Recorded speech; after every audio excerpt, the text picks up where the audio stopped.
Good evening, everyone. This is your evening news recap, your nightly news podcast on all the news that I come across throughout the day, giving you my take as somebody who aspires to be a politician in the near future. Hopefully, all you guys are doing wonderful. Hopefully, all you guys are well. Today is the 28th of January, and it is Tuesday. Hopefully, all you guys are having a wonderful week so far. Is it Tuesday? No, it's Wednesday. It's not Tuesday. My calendar is wrong. Excuse me for that. Hopefully, all you guys are having a wonderful day so far. If you're new here, please consider subscribing. All the support would greatly appreciate it, as we are trying to reach 1,000 subscribers by this summer. And if you're on Substack, please consider subscribing as well. It's $8 a month. All funds go to me. Helps me pay for the things that I need to pay for in my life, like my groceries, clothing, and all of that. Also, drop a like, drop a comment down below. Let me know your thoughts on the news from today. But with that being said, let's get into today's episode. Hopefully, all you guys are doing wonderful. I'm doing pretty all right this week so far. My back is hurting a little bit, but hey, that's just how it goes. Moving on into our headlines in history, though, the headline we have today is Horror Tale Buried. 3 survivors say thirst sent men crazy on a march of death. This is from January 28th of 1944. Early details released by the Army and the Navy described Japanese atrocities in the Philippines involving the forced march of death and captured American and Filipino soldiers to prison camps in 1942 after the Battle of Bataan, or Bataan. I can never pronounce that location correctly. Bhutan, but maybe that's a completely different location. I think that's spelled differently. Reported the Times. The torture included accounts of starvation and men being buried alive. In one instance, 12,000 men were jammed into its space and compelled to stand on a concrete floor for 7 days without food and with a spigot that took a 12-hour wait to reach as the only source of water, the Times reported. Of course, this is talking about the atrocities committed by the Japanese during World War II, which were a big deal. Truly, that's like a really big thing. One of the famous stories coming out of that one was, I believe, what is his name? I don't want to say Louis Zamboni, I believe is his name, or Zamborini. Louis Zamborini is his name. And he was, of course, a veteran who went through the Japanese prison camps, a bunch of stuff while he was out on the Pacific, I believe, for a very long time. I don't remember the exact timeline, but that's one of my favorite stories from, the World War II era. And what the Japanese were doing in World War II was definitely wild and not something okay in the slightest. But, the United States was doing some messed up things as well. So it's not like we're also inexcusable. Outside of that, though, hopefully all you guys are doing wonderful today. Let's get into today's actual news.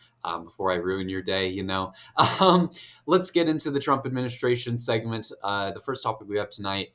The FBI has raided a Georgia election office. The FBI has raided an election office in Georgia to look at things related to Trump's 2020 election loss. According to Fulton County spokesperson Jessica Corbett, the search took place at the county's main election facility in Union City, and they sought all records related to the election.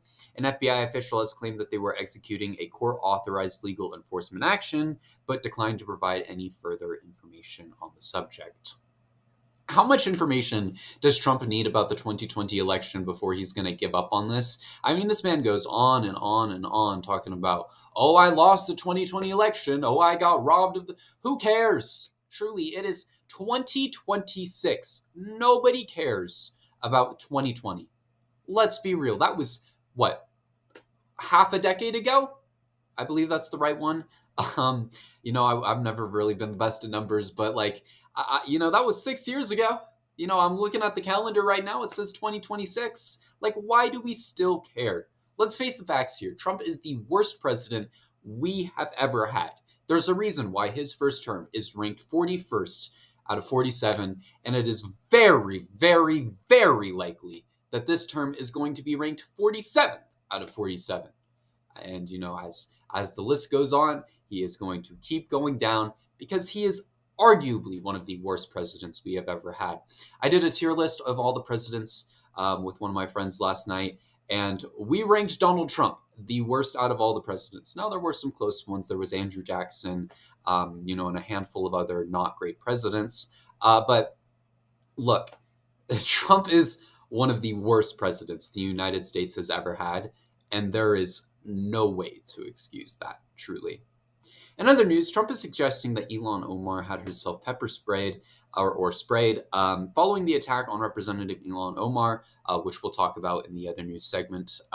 Trump says that he doesn't think and suggests that she orchestrated. Trump suggests that he orchestrated the attack on herself. Trump told ABC News, "I don't think about her.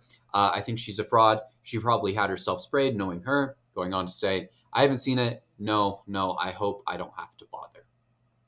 I highly doubt she had somebody spray her with a syringe. That's just kind of weird to have somebody do, truly. It really is. Like, they're, out of all the things that you could set up someone to do, spraying you with a syringe is, come on, guys, let's be real. Like, that's just weird. There's no way you were setting that up, right? But also, for Trump to say that he doesn't think about her is kind of wild, because it kind of seems that she does live in his head rent free. In the past 4 days, I went on his True Social and counted this. I did not want to scroll farther than the past 4 days. That man posts an insane amount of times on that platform, not to mention all the other propaganda ads and all of that kind of stuff. But like, on the past 4 days, he mentioned her on average, one post in a day, on average. And like, it really seems that he thinks about her pretty frequently. If he's talking about her in one post per day, he's bringing up this massive fraud allegations coming from her. And whether that's true or not is its own question. But I mean, it's just interesting. That's what I got on that one. It is interesting. Anyways, moving on into our segment about ICE, a judge has blocked the deportation of 5-year-old Liam Ramos. A federal judge has ruled that 5-year-old Liam Ramos and his father cannot be deported a week after the child was detained and ICE used him as bait. Judge Fred Byrie wrote in his ruling that any possible or anticipated removal or transfer of the father and his child is immediately stayed until further order from the court. The government cannot remove them out of the districts during the pendency of the litigation until further order of this court. This is good news because we should be deporting children, but why the hell hasn't he been released? This kid is 5 years old. I don't know how many times I have to say this, but this kid is 5 years old. Why are we not sending him back to his mother and the rest of his family?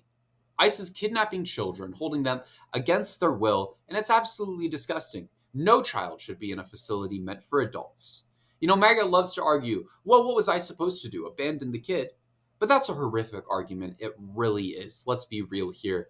Why were they going after a child and his father in their driveway in the first place? Truly. But not to mention, why are you detaining a child? Why are you putting him in a facility meant for adults? Why are you likely putting him through all these traumas that all the adults are experiencing in these facilities? And the list of other questions that goes along with this. There is no excusable reason why a 5-year-old should be in a nice facility, not to mention any facility meant for an adult. They told us that it was going to only be the worst of the worst in these facilities. They said, we're only going to send the worst of the worst. We're only going to deport the worst for the worst. He's 5 years old. There is nothing he could have done to make him the worst of the worst. Truly. He is a 5-year-old child. In other news, ICE is trying to enter the Ecuador consulate in Minnesota. The Ecuadorian Foreign Affairs Ministry has announced that ICE tried to enter the country's consulate in Minneapolis. The ministry said the incident happened at around 11 a.m., and in a statement they said, consulate staff immediately prevented the ICE official from entering the consular building, thereby guaranteeing the protection of Ecuadorians who found themselves in the consular building in that moment and activating emergency protocols issued by the Ministry of Foreign Affairs and Human Movement. This is wild. There is no reason why ICE should be entering this building. There is no reason why ICE needs to enter this building. Not to mention ICE lacks the authority to enter consulates and embassies without the permission of that government. And they weren't granted any permission. Very clearly, they tried to force themselves in here. They very clearly were not granted permission. These sites are protected by international law and are considered inviolable, which means that they cannot be infringed upon by other countries. Embassies and embassies and such are protected and oversought by the countries that they are representing. And ICE has no jurisdiction in an embassy. They really don't. There's nothing they can do. It is illegal for them to enter without permission. There is literally nothing that they can do about it. Anyways, in other news, the agents who shot Alex Pretti have been put on leave. The 2 federal agents who murdered Alex Pretti have been put on leave 4 days after the shooting, according to a Border Patrol spokesperson. This has been confirmed as a standard protocol. It's unclear how long they have been on leave, but their names have not been provided. It's on average that agents will go on leave for around 3 days. These agents should be in jail. I don't believe their names have been released yet, but they should be in jail. They are not law enforcement. They have no reasons to be around citizens with guns or shooting citizens with guns. Administrative leave is not enough. They need to be in prison for the rest of their life. They really do. Not to mention, it's been 4 days since Alex Pretti got shot. I was thinking about that earlier. It's been 4 days, and it feels like it's been, a week? This administration moves extremely fast, and this is a little off topic, but we do see a lot of what is called flooding the zone when it comes to news, when it comes to media and all of that. Like, this moves so fast. He was shot 4 days ago, and it feels like 2 weeks ago. It is really unfortunate that this has happened, and we need to continue to speak out against this. We need to continue to speak for the defensive, speak to help people, and get the names out of people like Alex Pretti. But also, we need to make sure that, the people who are killing these individuals, who are murdering citizens in the street, go to jail. That should be the bare minimum. Go to jail is an understatement. I can't say what I would love to say about what's supposed to happen to these agents. In other news, though, let's take a little break and see the kitty. He's right here, and he's running away as soon as I said that. But for positivity, maybe he'll let me pick him up. Give me a second. Hopefully he doesn't run away. Come here, Duck Duck. He ran away as soon as I started pointing out that I wanted to get him. But say hello. This is Duck Duck. He is my roommate's kitty, also known as Ducky. He's very handsome, and he's around every once in a while. I don't know why I'm introducing him like you guys have never met him before. But, let's bring some positivity to this episode and show off the kitty, since he decided to show up. It's on him. It's on him for getting on my bed. If he didn't want to be in the camera, he shouldn't have got on my bed. He's running away now. Anyways, let's move into our other news segment for today, where we have 2 topics for tonight. The first one being the man who attacked Representative Ilhan Omar. A man charged and attacked Representative Ilhan Omar and sprayed at her last night during a town hall meeting in northern Minneapolis. Omar was pushing for Kristi Noem to resign when the man sprayed her with a substance from a syringe. He has been identified as Anthony Kazmierczak, and I'm probably pronouncing that horrifically, a felon who has been arrested multiple times. He has been jailed on charges of third-degree assaults. According to Omar, she is fine. In a post on Twitter, she said, "I'm okay. I'm a survivor, so this small agitator isn't going to intimidate me from doing my work. I don't let bullies win." I highly doubt she set this up like Trump claims. Let's be real. Who is going up and who is paying someone to go up to you and spray you with a syringe? That's just, it's just odd. It really is. I do wonder what she was sprayed with. I'm not sure if we'll ever know, but hopefully she truly is okay. The situation is odd. It really is. That's the best way to describe it, in all honesty. Truly, there is no point here. It really does make no sense. But hey, that's how a lot of things go these days. So I'm sure that's not the most shocking thing to hear. Anyways, moving on into our final topic for tonight, Republican senators are calling for Kristi Noem to be removed.